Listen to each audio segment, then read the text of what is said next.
Doctor Rameshwari Nallasamy speaking from Rana hospital, Thillai Nagar, Tiruchirappalli, Tamil Nadu. வாழ்த்துக்களுடன் வணக்கங்களுடன். இன்று நாம் பேசப்போகும் டாபிக் என்ன என்றால், பிறப்பிறப்பில் வறட்சி, அதாவது ட்ரைனஸ் ஆஃப் த வெஜைனா, அது அட்ரோபிக் வெஜைனைட்டிஸ் என்று சொல்லப்படும் ஒரு காரணத்தால் இந்த வெஜைனல் மியூக்கஸ் மெம்பர்லாம் மெல்லிஸ் ஆகிறதால வர தொந்தரவுகள். இதனால் வரும் தொந்தரவுகள் என்னன்னு சொல்லி நம்ம பார்ப்போம். இந்த அட்ரோபிக் வஜைனா ட்ரையாக இருக்குன்னு சொல்லிட்டு டாக்டர்கிட்ட அவங்க சொல்கிறதே இல்லை. அவங்க கூச்சப்பட்டுட்டு சொல்லவே மாட்டாங்க. முதல்ல அவங்க ட்ரை ஆகிருக்கான்னு சொல்லி தெரியாமலே போயிடும், அவங்களுக்கு தெரியவே தெரியாது. அதனால் சொல்ல மாட்டாங்க. டாக்டர் ஹிஸ்ட்ரி கேட்கும்போதும் அதை பற்றி மெயினாக கேட்க மாட்டாங்க. பேஷண்ட்டே சொல்லுவாங்கன்னு.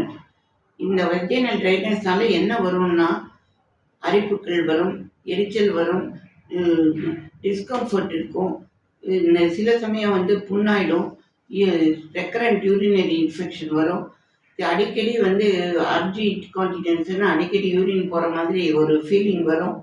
இது சில சமயம் இந்த வெஜைனல் மியூக்கஸ் மெம்பரேன் கிழிஞ்சு போய் அதுலேருந்து பிளட்டு கூட வரும். இதெல்லாம் யாருக்கு வரும்னா, ரீப்ரடக்டிவ் ஏஜ் எல்லாம் தாண்டி பெரிய மெனபாசல் ஏஜ், அதாவது தீட்டு நிற்கிற சமயத்தில் வரும், இல்லைன்னா தீட்டு நின்ன பிறகு வரும். ஏன்னா அந்த சமயத்தில் எதனால் இந்த அட்ரோபிக் வெஜைனைட்டிஸ் வருதுன்னா, ஈஸ்ட்ரஜன் லெவல், பிளட்டில் போகிற ஈஸ்ட்ரஜன் லெவல் கம்மியாயிடுறதால அந்த மியூக்கஸ் மெம்பரேன் எல்லாம் தின்னாயிடுது. தின்னாகிறதால இந்த கம்ப்ளைண்ட்ஸ் எல்லாம் வருது. இதில் செக்ஷுவல் இன்டர்கோர்ஸ்லேயும் டிஃபிகல்ட்டி இருக்கும். ட்ரைனஸ் ஆஃப் த வெஜைனால பெயின்ஃபுல் இன்டர்கோர்ஸ் இருக்கும், பலவிதமான கஷ்டங்கள் இருக்கும். ஆனால் அவங்களுக்கு இந்த வெஜைனல் அட்ரோபியால் தான் இப்படிலாம் வருதுன்னு சொல்ல நினைக்க மாட்டாங்க. ட்ரைனஸால தான் இந்த மாதிரி இருக்குன்னு சொல்லி டாக்டர்கிட்ட போய் அவங்க காமிக்கவும் மாட்டாங்க. இது ரொம்ப அரிப்பு வரும்போது, ஃப்ரீக்வெண்ட் யூரினரி இன்ஃபெக்ஷன் வரும்போது தான் பார்ப்பாங்க. ஆக்சுவலாக அவங்களோட கம்ப்ளைண்ட்ஸ் என்ன கம்ப்ளைண்ட்ஸ் இருந்தாலும் மருத்துவர்கிட்ட சொன்னால் தான் அதற்கு ட்ரீட்மெண்ட் பண்ண முடியும். இது ட்ரீட்டபிள் கண்டிஷனா? ஆமாம், இது ட்ரீட்டபிள் கண்டிஷன் தான்.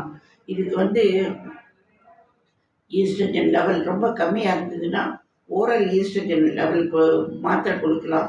சில சமயம் டாபிக்கல் ஈஸ்ட்ரஜன், அதாவது கீழே மட்டும் யூரின் போகிற இடத்துல மட்டும், அதாவது பீரியட்ஸ் வர இடத்துல மட்டும் இந்த ஆயின்மெண்ட், ஈஸ்ட்ரஜன் க்ரீம்ஸ் எல்லாம் தடவிக்கலாம்.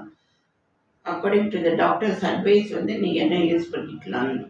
Hormonal treatment, non hormonal treatment ரெண்டு இருக்குது. ஹார்மோனல் ட்ரீட்மெண்ட் ஈஸ்ட்ரஜன் டேப்லெட்ஸ் கொடுக்கறது. அதில் ஈஸ்ட்ரஜன் மெனபாஸ்க்கு அப்புறம் இது ஹார்மோன் ரீப்ளேஸ்மெண்ட் தெரப்பின்னு கொடுப்பாங்க. அது 2-3 வருஷத்துக்கு முன்னாடி 2-3 வருஷம் சாப்பிட்ட உடனே ப்ரெஸ்ட் எக்ஸாமினேஷன்லாம் பண்ணிக்கலாம்.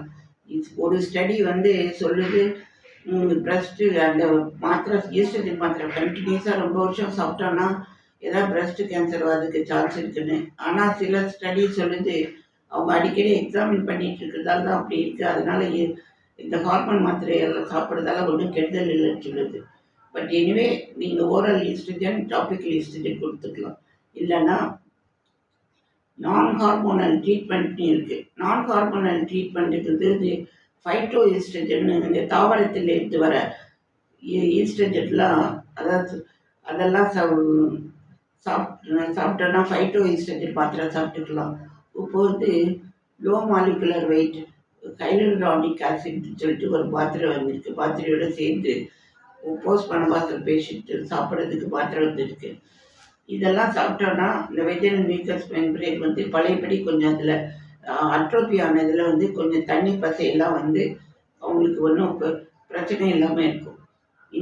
இது தவிர என்னெல்லாம் வைட்டமின் சாப்பிட்டா இந்த வெஜைனல் அட்ரோபி சரியாகும்னா, என்ன வைட்டமின்னா வைட்டமின் டி, அப்புறம் வைட்டமின் இ, B12, இது எல்லாமே, இந்த 3 வைட்டமினும் வெஜைனல் ட்ரைனஸ்க்கு ஹெல்ப் ஆகும். சாப்பாட்டில் என்ன சேர்த்துக்கலான்னா, சோயா பீன் சாப்பிட்டுக்கலாம், சோயா மில்க் சாப்பிட்டுக்கலாம். இதெல்லாம் இது வெஜைனல் ட்ரைனஸ் இருந்ததுன்னா பலவிதமான அசௌகரியங்கள் ஏற்படும். அந்த ட்ரைனஸ் இருந்ததுன்னா, நான் ட்ரையாக ஃபீல் பண்ணுறேன், எனக்கு செக்ஷுவல் இன்டர்கோர்ஸ்லேயும் டிஃபிகல்ட்டாக இருக்குது, பெயின்ஃபுல்லாக இருக்குதுன்னு என்ன இருந்தாலும் உங்கள் மருத்துவர்கிட்ட சொல்லி நீங்கள் இது பண்ணி ட்ரீட்மெண்ட் பண்ணிக்கணும். கூச்சப்பட்டுக்கிறது சொல்லாமல் இருக்கக்கூடாது. வெஜினல் அட்ரோபி, ஏட்ரோபிக் வெஜினைட்டிஸ்ங்கிறது வந்து அட்ரோபிக் வெஜினைட்டிஸ்ங்கிறது வந்து ஒரு பெரிய ம், பெரிய என்டிட்டி தான். அதுக்கு வந்து ட்ரீட்மெண்ட் இருக்குது. அதை ட்ரீட்மெண்ட் பண்ணி நீங்கள் சரி பண்ணிக்கோங்க. இது உங்களுடைய மருத்துவரை கலந்து ஆலோசித்து வேண்டிய ட்ரீட்மெண்ட் எடுத்துக்கொள்ளுங்கள். உங்களுடன் கலந்து இருந்தது டாக்டர் ராமேஸ்வரி நல்லசாமி, ராணா ஹாஸ்பிட்டல், தில்லைநகரத்தில். வாழ்த்துக்கள், வழக்குகள்.